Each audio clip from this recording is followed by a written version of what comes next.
হ্যাঁ, বিকিনি নিয়ে আমি অনেক ধরনের অনেক কিছু দেখলাম। তাদের উদ্দেশ্যে বলতে চাই, এটা একটা আসলে প্রোগ্রাম, যে প্রোগ্রামে প্রথম থেকেই বলা আছে যে এখানে evening gown competition, close door interview এবং বিকিনি রাউন্ড এবং ন্যাশনাল কস্টিউম, এই চারটার উপরে মার্কিং হয়। তো আমার যদি কোনো কিছু পড়তে ইচ্ছা না করে, আমার ওখানে যাওয়ার দরকার নেই। কিন্তু ওখানে যেহেতু ওরা বলাই আছে যে এগুলোর উপর মার্কিং হয়, তো ওখানে গিয়ে আমি বলতে পারি না যে না আমি পড়বো না বা আমি এটা করবো না। আর আমার কাছে মনে হয় maybe I am not perfect, but I am not a hypocrite যে আমি ওখানে গিয়ে বলবো যে না আমি পড়বো না, আমি করবো না, আমি এটা না, আমি ওটা না, সেটা না। কারণ আমি চাই না আমার বাংলাদেশকে এভাবে রিপ্রেজেন্ট করতে।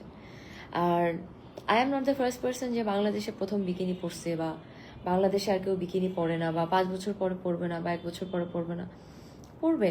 আমার কাছে মনে হয় বিকিনি পরাটা আসলে একজন মানুষের পার্সোনাল চয়েস। একটা মেয়ে যদি কনফিডেন্ট ফিল করে, একটা মেয়ে যদি তার বডি নিয়ে শিওর থাকে, একটা মেয়ে যদি মনে করে যে হ্যাঁ সে বিকিনি পরতে স্বাচ্ছন্দ্য ফিল করে, আমার কাছে মনে হয় এটা পরলে কোনো অসুবিধা নেই। আর পোশাক দিয়ে আপনি একটা মানুষকে কেন বিচার করবেন? যেখানে 121টা দেশের মেয়ে এসে বিকিনি পরছে এবং তাদের কোনো প্রবলেম নেই, আমাদের কেন প্রবলেম থাকবে? মানে আমরা কেন নিজেদেরকে এভাবে ঘরের মধ্যে আটকে রাখবো? আমি তো মনে করি না এভাবে ঘরের মধ্যে আটকে রাখার কোনো দরকার আছে।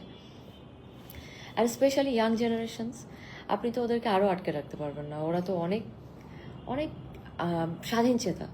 ওদের কিন্তু যেটা ইচ্ছা করবে ওরাই ওটা করবে, কারণ ওরা অনেক কিছু বুঝে, ওরা বিশ্বকে দেখে এবং ওরা ওদের চোখে দেখে।